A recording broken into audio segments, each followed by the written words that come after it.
Okay, so we'll proceed on desktop. So we'll kind of see that how we can actually calculate the Earth gravity. So that is acceleration.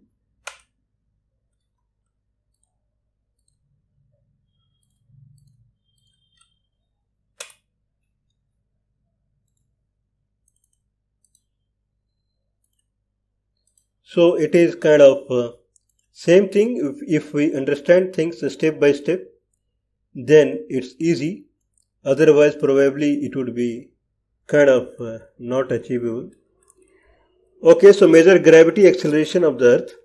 So we'll calculate the Earth's gravity, and then we'll use area methodology to calculate the integration.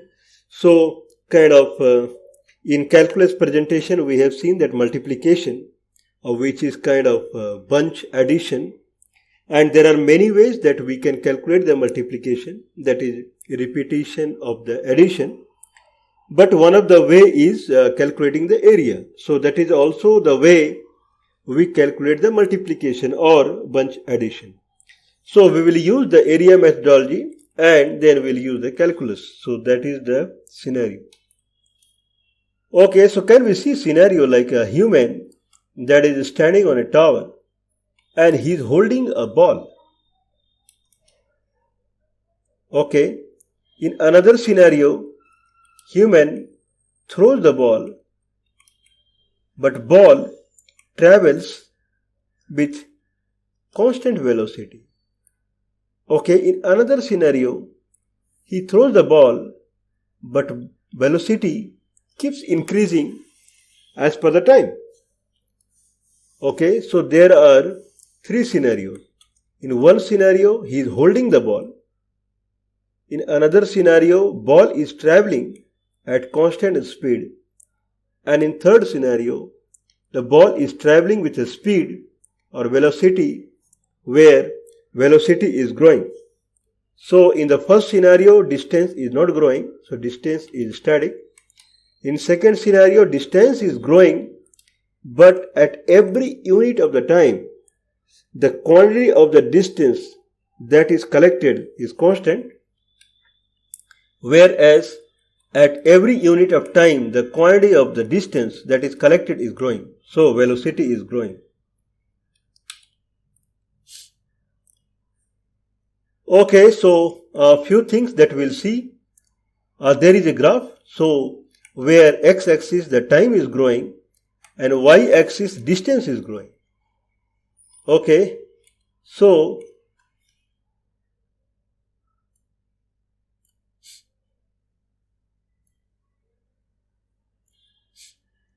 now if we see the so now in the y-axis distance is constant. So if time is growing, if time is increasing, distance is not increasing. So we can consider this case as static. Like we say, a person is holding the ball. He is not doing anything. So distance is static over the time. Now another case, distance is growing. Okay. So here if he is holding the ball, distance is 0, and slowly distance is 1 meter, 2 meter, 3 meter, 4 meter, 5 meter. So distance is growing over the time. So if time is growing, distance started from 0, and it can start from any intersection, and then it is growing. So the item is moving, item is static, item is moving. If item is moving, then distance per unit of time. So if I see that any time, distance would be different. If distance is different, and then it is certainly it is moving. Okay. Now if I say that d distance by dt, what is the change of the distance over the time? How much distance is collected per unit of time? So this is first unit of time, 1 minute, 1 second, 1 hour, whatsoever. Second unit of time, third unit of time. If every unit of time a certain distance is collected, then we can say that d distance by dt is constant. d distance by dt is constant. Okay, here same thing, d distance. So here distance is a variable over the time, but d distance by dt is constant. So d distance by dt we also call velocity is constant. Then every unit of the time, the net distance collected is constant. Every unit of time, same amount of distance is collected. Okay, so here, so this graph is distance is constant. Here this graph velocity is constant, but d distance by dt is variable. Okay, now this is when velocity is constant. Now the way we made distance constant to variable distance, now we are making a constant velocity to variable velocity. If velocity is variable, then at every moment of the time, velocity is not same. Like I can consider a case where velocity is growing. So over the period of time, if I take 2 units of the time at any moment, the velocity is different. Okay, so here at any 2 moment of the time, d distance by dt or velocity is same. Okay, so the distance covered per unit time is constant, but if velocity itself is variable, then distance collected per unit time would be variable, would be different. Okay, so that is the scenario. If velocity is variable, then we can say that dv by dt means if it is the variation of the velocity is linear. Okay, the variation of the distance is linear, then dv by dt is constant. If variation of the velocity is kind of linear, then dv by dt is constant. If dv by dt is constant, then this is called acceleration. Okay, so distance, d distance by dt and dv by dt. So if velocity is variable, the dv by dt, if it is variable by linear, then dv by dt is constant. If dv by dt is constant, then per unit of the time the net velocity collected is constant. So dv by dt we call a name called acceleration. So this is the relationship. Okay, so this is the key relationship. Means a distance constant, then distance variable linearly, then distance d distance by dt, then velocity constant, then velocity is variable linearly, then dv by dt is constant, that is the acceleration is constant.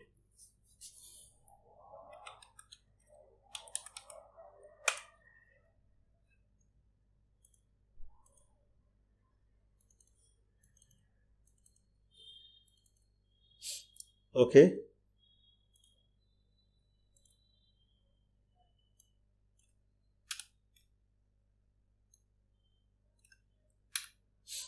Okay, so if okay, so we'll see.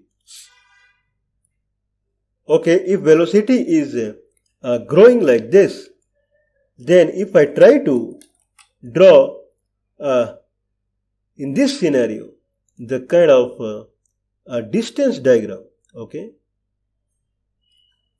if I try to draw kind of a distance diagram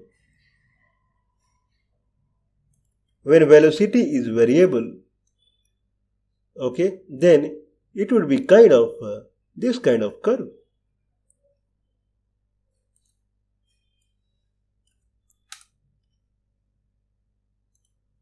Okay, where distance keep growing with the time.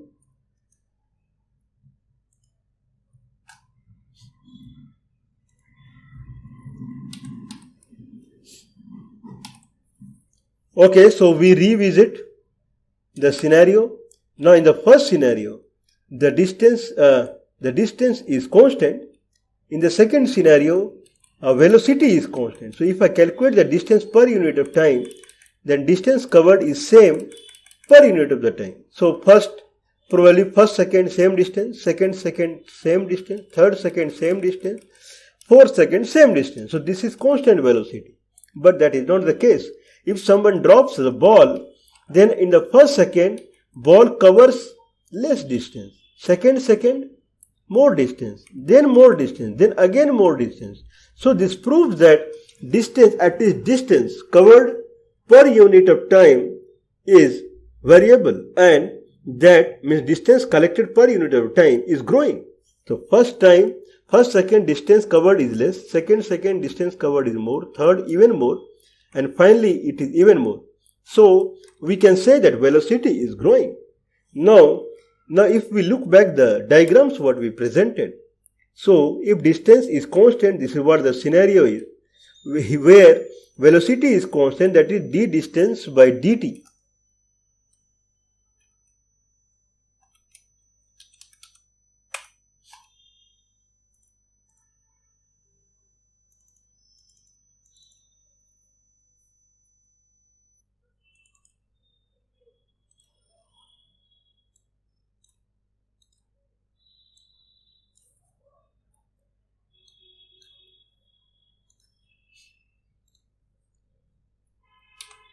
Okay, so d distance by dt is constant, where here dv by dt is constant.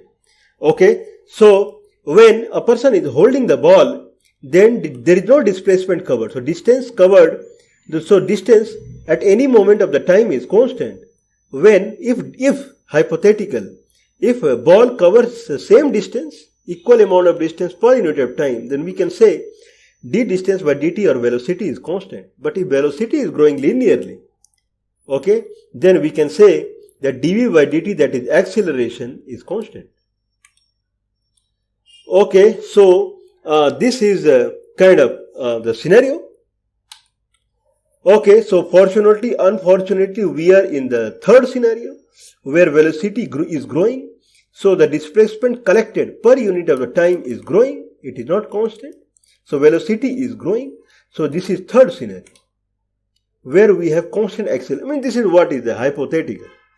Now, if we have velocity that is growing with the time, then I can say the velocity equation is t. If it is t, then velocity is growing in the equal amount of the time. So there can be many possibilities here. Okay.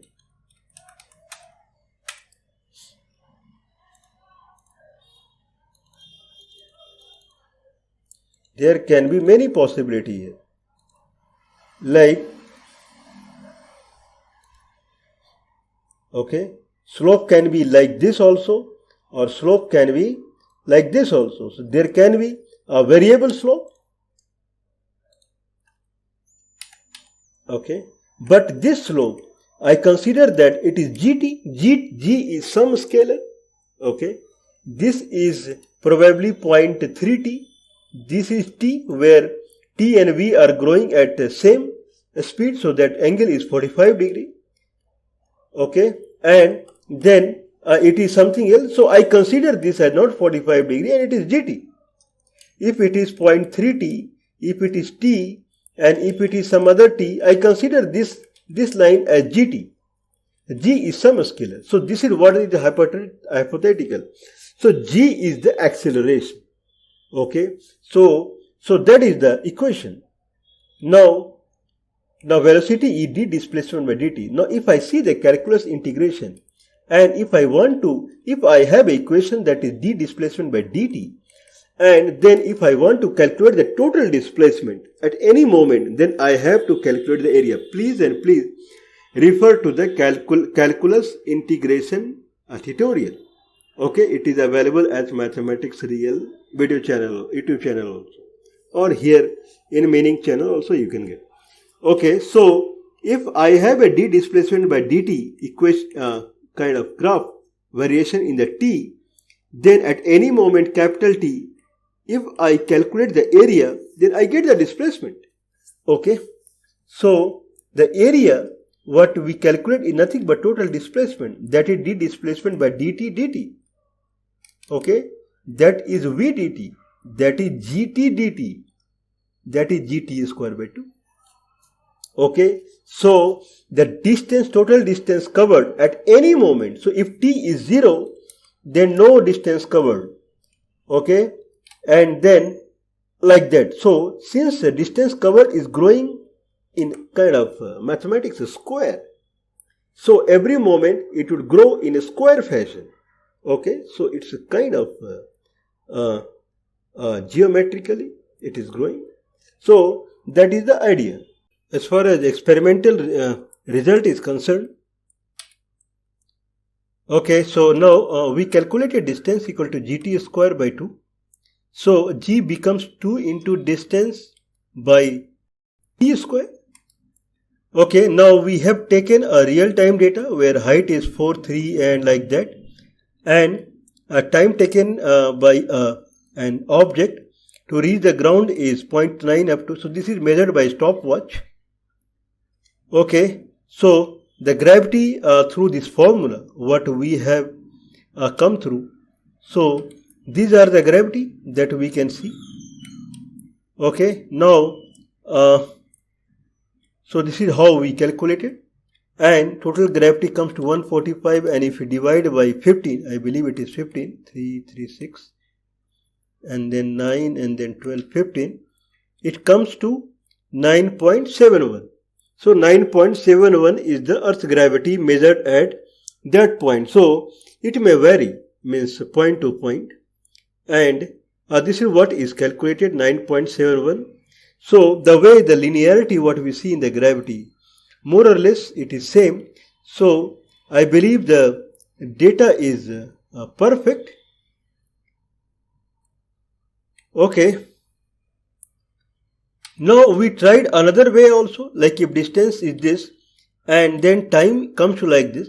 So g we have taken 9.8, that is the standard one. Okay, so if we take a g as 9.8, that is the standard one, then whatever time taken in the experiment, I mean in the actual sense, and experimental output in the sense through the formula what we have calculated. So this is the actual, and this is the experiment in the sense through the formula. So this much time it should take if gravitational pull is 9.8. So this is what we have seen. So if we take gravitational pull as 9.8, okay, so where g equal to, if we take 9.8,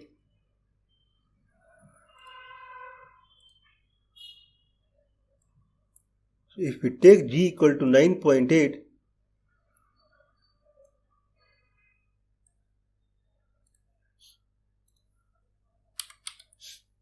okay, then there is no much variation. Whatever we received through stopwatch, so blue color is the stopwatch and red color is through formula, so it is same. So I believe so this approach is correct. So 9.71 is whatever is the experiment we got, and through theoretical 9.8 we get through height, we get this should have reached in this much time, and then whatever is practical, whatever experiment we do through formula, so stopwatch and formula, so this much we get. Okay, we used Python program to draw this, so program is pasted below. Okay, so looks like the what we thought that the linear variation in the velocity, if we take, then it is perfect. Okay, so linear velocity when we take, then the gradient, so the slope what we take is g, and g comes out to be 9.75. okay, in actual sense, means most of the places is in 9.8. If it is 9.8, then this is the actual time taken through the stopwatch. Okay, with our formula, this much should be time it should take, and this is the graph. Okay, so finally we calculated using the calculus. We started with no distance, and then linear distance, and then linear velocity, and then distance graph, velocity graph, and then acceleration. Okay, and then we saw all three conditions, and then finally we stick to the last one, because we believe that velocity is growing linearly, because velocity certainly is not constant. If that is the case, then this should be the graph of the velocity, and one of them, that is gt, we have taken, and the displacement by dt, that is the velocity. If we take the area, then we calculate the total distance, and then it comes out to be gt square by 2. If it is gt square by 2, then g2 into distance by t square. If that is the case, then we can calculate through calculator, and it comes out to be 9.75. This is the practical data that we have taken at height 4.0. So we started with 0.5 height, and then slowly time takes more, and this is the gravity. Okay, so if I take the gravity 9.8, that is published one, then it should have taken this much time, and if that is the case, then this is the graph of the stopwatch then or formula.